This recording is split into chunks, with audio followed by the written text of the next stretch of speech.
Hey everyone, and welcome here to the ACT Everything course.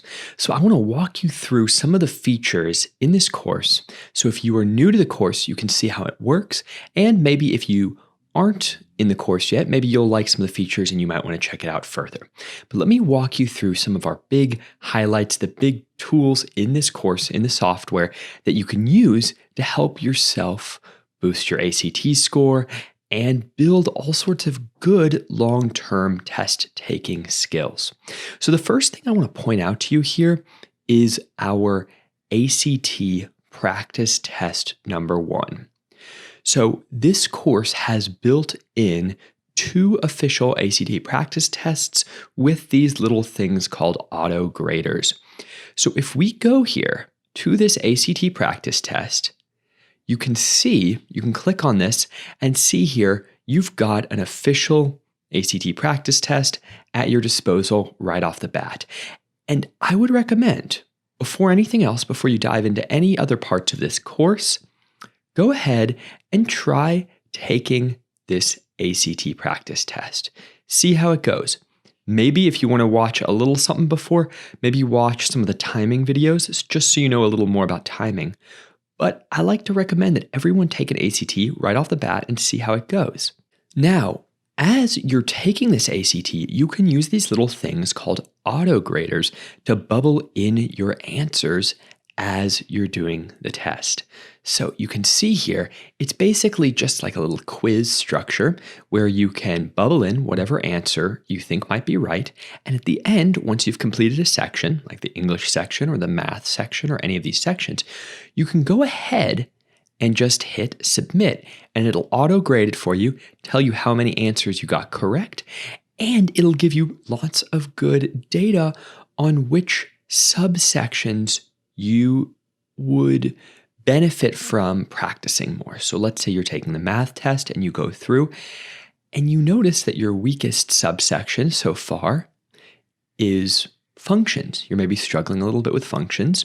Totally normal. Maybe you haven't had that in school yet, or maybe it didn't connect with you the first time you learned it.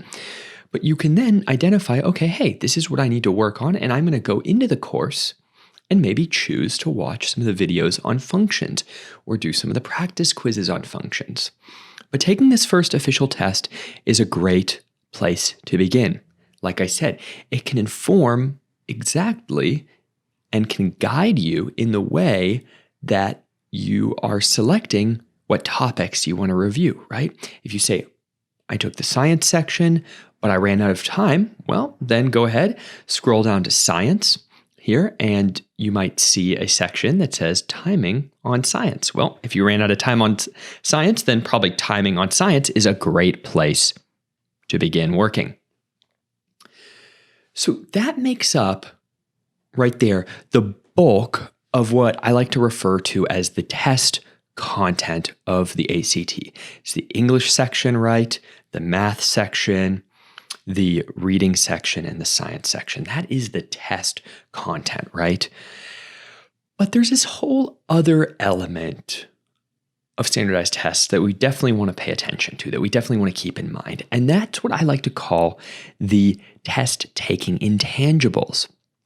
Those are like things like our ability to stay calm when we get kind of anxious during a test, or our ability to stay focused if we're distracted. So for instance, I could think from personal experience going through difficult math tests, hitting a question I didn't know the answer to, not knowing how to work with it, and then getting very anxious. And then having that anxiousness carry over to other questions, messing me up on questions that I could probably solve pretty easily. Or going through maybe another section, maybe a reading section, and I found it to be one of the passages to be pretty boring, and I just wasn't connecting with the topic, and my mind would wander off. And sure enough, you guessed it, after about like 3 or so paragraphs, I was like, oh, wow. Okay, I have no idea what I was just reading.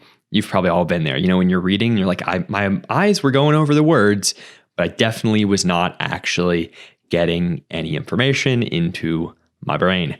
So that you've probably had that experience as well. Those are the test taking intangibles, right? They're not specific to the ACT. These are just general techniques, approaches, exercises that we can work on to make ourselves better test takers, sort of in a big picture sense. And the good thing is when you combine these test-taking intangibles over here, right? Your ability to stay calm, stay locked in, stay dialed in, with a really good understanding of test content. You know how to work with functions, you know grammar rules, you know timing. You put those together, you start scoring very, very well on the ACT, which is obviously what you probably want. It's probably what most people want. So that combination is what you're going to see here. We've got our test content and our test intangibles, our test-taking intangibles. Again, that test content, you can go through and watch all those videos. Then there's practice quizzes you can try out. There's even leaderboards, so you can try competing with your friends if you feel like it. Again, don't worry with the leaderboards. If you don't feel like you want to be competing with people on the ACT, you don't need to do them, but it can be a fun thing. So that's the test content. And then on the test intangibles, we have all of these guided mindfulness-based test-taking intangibles exercises. So try those out as you explore this course. And something that I highly recommend doing is going in to this little tab here and downloading the test-taking intangibles log. Here's why I recommend that.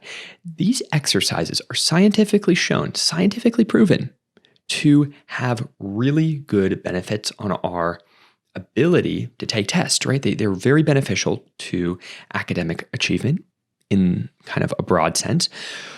But as with many exercises, right, you want to practice them and keep using them and learning them. And if you're not, they're not going to be as helpful.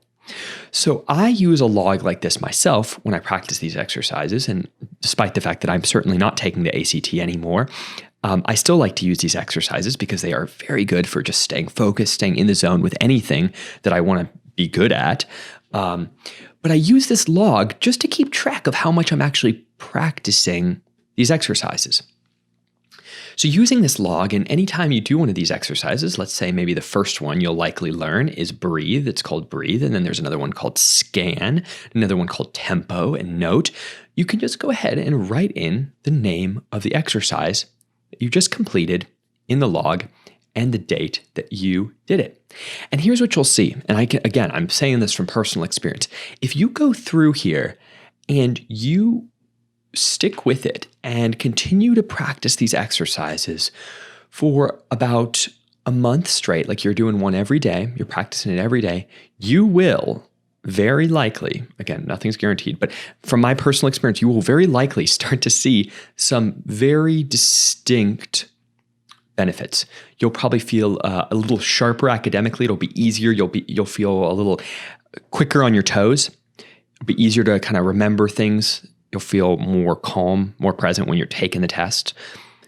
And again, though, right, you do have to practice these exercises to get that benefit. If you're just going ahead and do one of them once, it's probably not going to do it nearly as much as if you get in a really good habit of practicing these mindfulness-based test-taking intangibles exercises.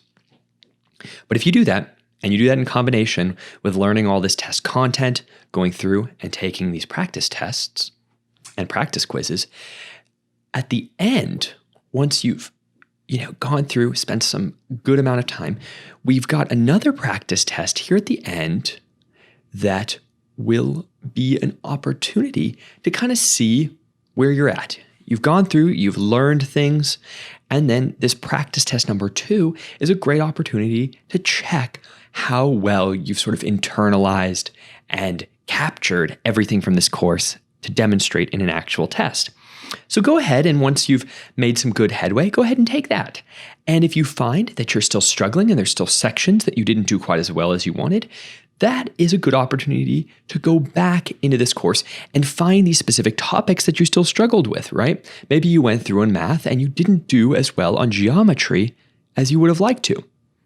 Well, that's great. That's fine. That's a perfect opportunity to go back into the math section, back into the geometry section, look at things to do with area, maybe sines, cosines, things like that, and review those topics. It's something that students often don't understand or struggle with. I know I struggled with it, that to oftentimes become good at and really proficient at an academic skill like this, like geometry or something, you need to go through it a couple times. It doesn't always connect the first time.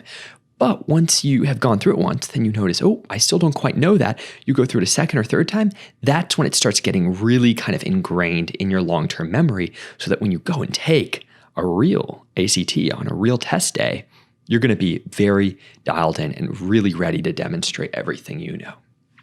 So again, this is the secret. This is the secret to getting a good ACT score. And it is putting in the time to learn these things.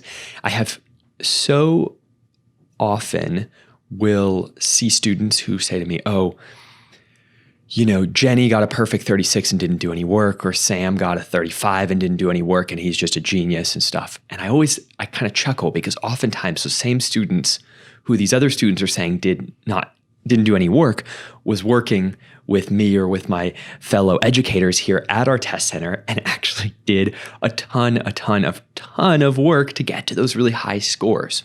So when you're going through this, don't get discouraged. Don't think that some people are just geniuses and they automatically just get 36s. That's really not how it works. Or at least I've never seen it work that way. It's a matter of building these skills and then using those skills, and then ultimately having a score that you're proud of to show to colleges that say, hey, I can put in some work. I can learn these things. I'm willing to put in the time. And that's what colleges like to see, right? They want to know that you're a hard worker and you're ready to get into college and do some work there as well. But ultimately, you put that all together and you will do very, very well on this test. So I'm so excited to have you here learning with me in this course, and jump into it, start learning. And as always, leave comments if you have questions. My team and I will be so excited to answer them. And aside from that, let's start learning together. See you then. Bye.